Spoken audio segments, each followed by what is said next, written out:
Que a paz do Senhor esteja no coração de cada aluno da Logos. Aqui é o professor Marco Faleiro da Logos Ensino Superior de Teologia, na disciplina Apologética Cristã do curso de Bacharel em Teologia. Este é o quinto AVA da aula dupla 9, a segunda parte da aula 18. Nós estamos nessa aula dupla falando sobre sociologia da religião. E esta AVA, em específico, nós vamos buscar na análise do professor doutor Dimitri Fernandes, que é um brasileiro, ele falando um pouco sobre sociologia e religião. Eu busquei esse material da internet, está disponível na internet, é público, por causa da gente ouvir outra pessoa falando aquilo que eu falei, mas que eu gostaria que você ouvisse segundo outra perspectiva. Por quê? Você deve estar vendo, considerando que a sua crença, pois há opiniões que não são cristãs, ou seja, não consideram a verdade da Bíblia do cristianismo. Esse professor, se você ouvir, quando você ouvir, espero que ouça, né, porque veja a AVA toda, você vai perceber que ele tem uma opinião bem cientista, mas ele não nega a religião. Pode ser até que seja um cristão falando, eu não sei, eu não o conheço. Mas é interessante ouvir, porque muitas vezes você vai ter esse tipo de confronto com pessoas dele, que é um moderado, até o mais não moderado, né? Que pode ser contra totalmente. E então é bom você ouvir isso para ir construindo a sua mentalidade. Vamos ouvir primeiro, então, o surgimento da sociologia da religião. No ponto de vista dele está o endereço. Em cada um dos vídeos eu vou falar o título e vou falar o endereço, que você também pode pegar, anotar e ver na internet.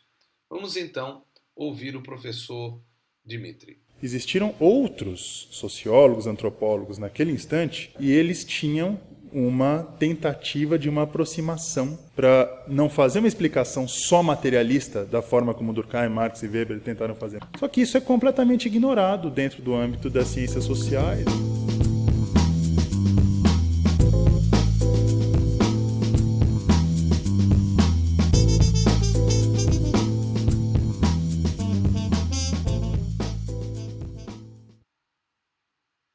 A sociologia, ela se erige como uma ciência em finais do século XIX, né?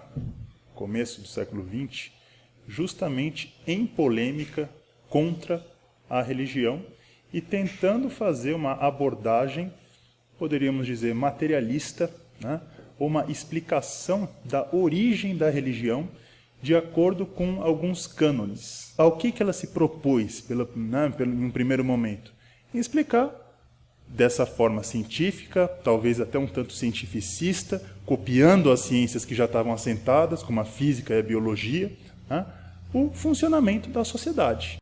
As três correntes principais de explicação sociológicas que vieram depois de Auguste Comte, com os três principais sociólogos, né, que é Karl Marx, não se dizia sociólogo, mas depois foi apropriado pela sociologia como um pai da sociologia, Max Weber e Émile Durkheim, né? Quer dizer, esses três sociólogos, eles criaram uma escola de análise dentro da sociologia, cada uma com uma especificidade e assim dificilmente uma dialogando com a outra ou com muita tensão uma contra a outra, né? Mas que é interessante é que os três partiram da crítica à religião. Esse paradigma, né, da sociologia desses três autores foi o que se legitimou como o cânone da sociologia. Só que, por outro lado, existiram outros sociólogos, antropólogos naquele instante, cujas teorias caíram por terra e eles tinham uma tentativa de uma aproximação maior nesse sentido de deixar uma abertura para não fazer uma explicação só materialista da forma como Durkheim, Marx e Weber tentaram fazer. Por exemplo, como um Ernesto Bolzano, né, que foi um antropólogo italiano, o próprio Lombroso, né, cuja teoria um tanto complicada, porque por conta de toda a criminologia dele racialista, né, ele, ao final da vida, ele teve uma aproximação muito grande, né, algumas correntes espiritualistas, e ele tentou criar uma espécie de uma teoria social também utilizando, agregando esse conhecimento espiritualista. Só que isso é completamente ignorado dentro do âmbito das ciências sociais. Isso não teve, e isso acho que são razões políticas, né, que estão muito mais do que científicas, são razões políticas, terminou caindo fora. E muito mais por esse viés político.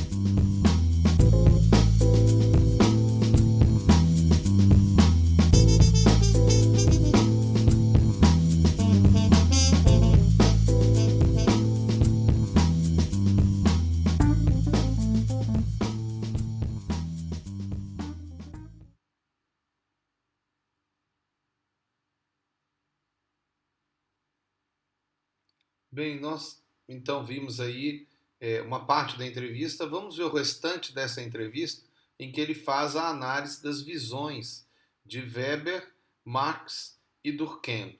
E você deve estar observando, assim, ele tem uma proposta até interessante, né? Ele não é um radical assim que vai contra a religião, mas é claro, é um ponto de vista, né, que tem que ser analisado, e sempre que você ouvir alguém que é da ciência, você deve ouvir, mas sempre considerando a sua fé. Nunca deixe a sua fé de lado quando você estiver analisando qualquer proposta sociológica, psicológica, seja o que for. Mas vamos ver, aí está o endereço, e vamos ouvir o restante dessa entrevista do professor Dmitri. Por que você não pode tentar apenas duvidar de que pode vir a existir algo que não sabemos, e por que não pesquisar aquilo lá, se há indícios de que aquilo pode existir, e quais os efeitos sociais que esse algo que ainda não sabemos pode vir a exercer em determinados grupos, em determinadas situações, em determinadas sociedades.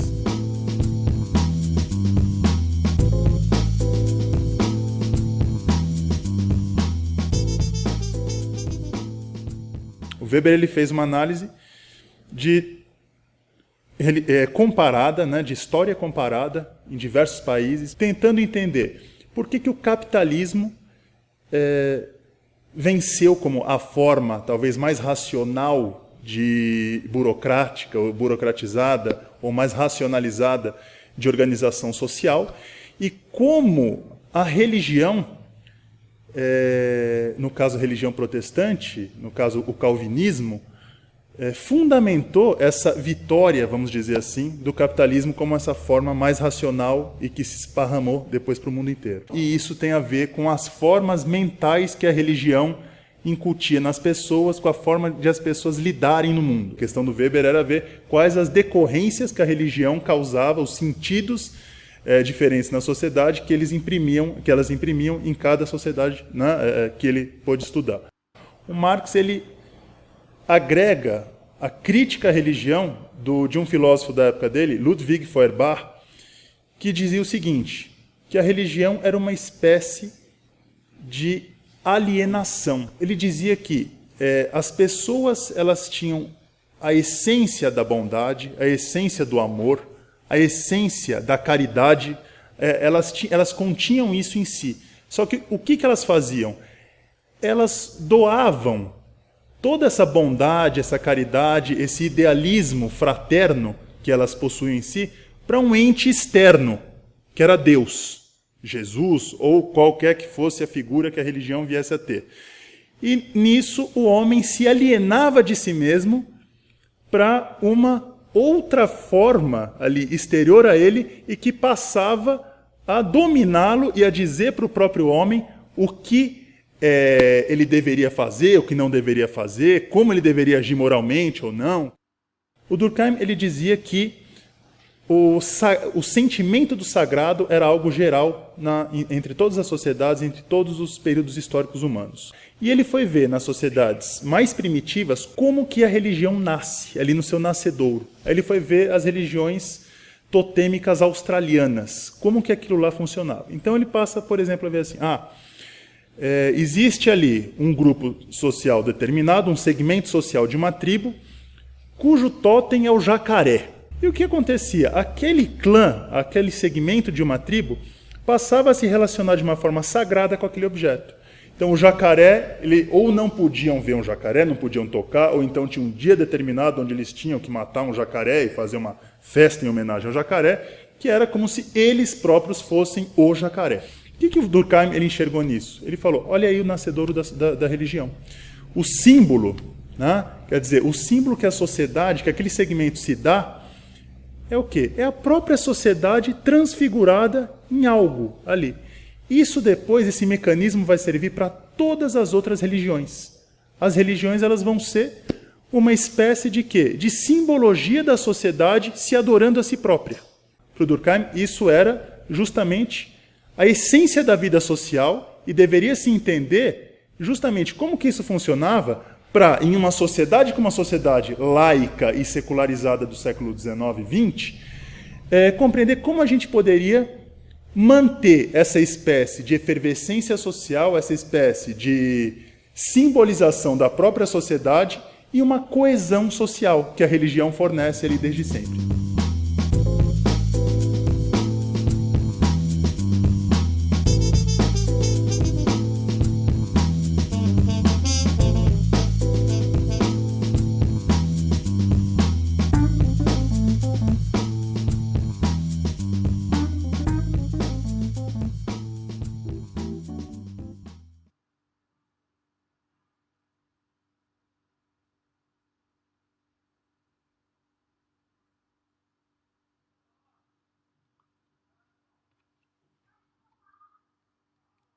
Como nós vimos na apresentação do professor Dimitri, a sociologia é um assunto, claro, que tem uma abordagem científica, mas que com certeza ela tem a ver diretamente com a religião.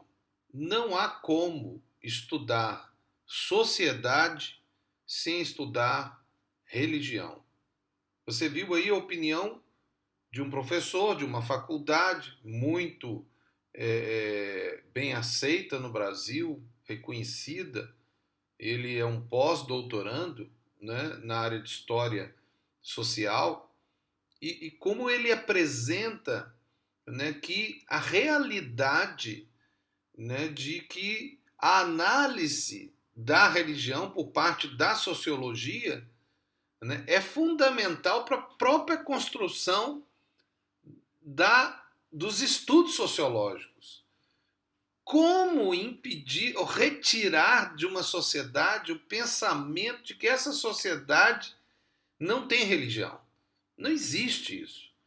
Mesmo que, como foi tentado pelo comunismo, né, fazer do Estado a religião do povo. E o povo nunca iria aceitar isso, porque a ideia de Deus ela é natural ao ser humano, não é inventada, não foi criada, ela está no psique humano, aí entra na psicologia da religião, é o fenômeno religioso.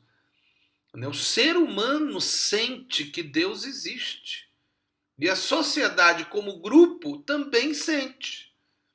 Daí nasce a religião, ou as religiões, mesmo que as religiões não estejam encontrando a verdade, porque a verdade da religião é que a única verdadeira religião só existe e pode realmente libertar e salvar o homem é Jesus, porque só Jesus nos liga a Deus. Deus abençoe você. Aqui é o professor Marco Faleiro, da Logos Ensino Superior de Teologia, na disciplina Apologética Cristã do curso de Bacharel em Teologia. Deus lhe abençoe em nome de Jesus.